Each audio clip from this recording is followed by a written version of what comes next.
Tive um sonho acordado no estudo de mandado. Mais ou menos extremamente feliz para nós conseguir realizar depois de 2 anos de luta e tinha um sonho acordado para nós de coisas que ainda falam, principalmente naquele faixa sonho acordado e coisas que queria, coisas que sonho mesmo para ser real, mas é real. Podem tive um sonho acordado no estudo de mandar, mas que não fosse coisas que queria.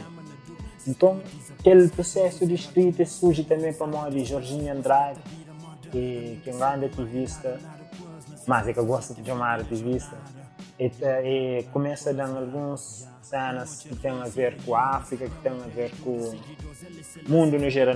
Então, bata sintetiza e filtra que esse que acha, mandei adota alguns e usa também para enriquecer a música.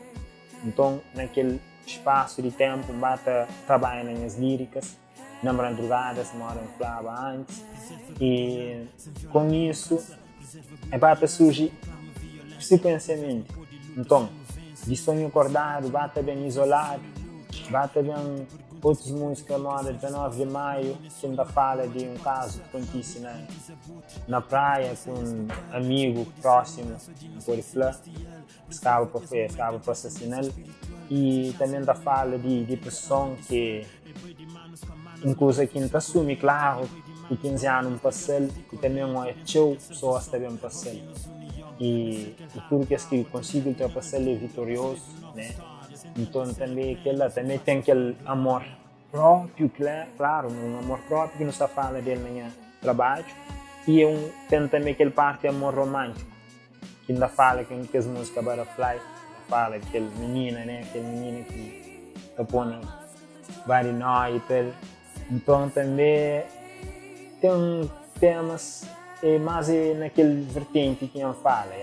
Também teve maltas que apoiam, quem pode flagilou, apoiam tudo, no processo geral de gravações, e acompanha mesmo quando nunca grava, colhe no estúdio.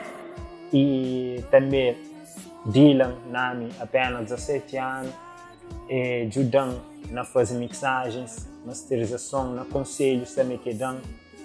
E está sentindo aquele power de um rapazinho de apenas 17 anos também, você entende? Também Cuco Crítico no estúdio, também não teve participação também Cuco Crítico, Simone Santos, Diana Rocha e Jox. Que só que essas participações lá que não teve, e rap, por isso para mim que domina. Fazer opressão, black lives, white lives, quer que for bem moja, tudo lhe tem importa, bem julga bola.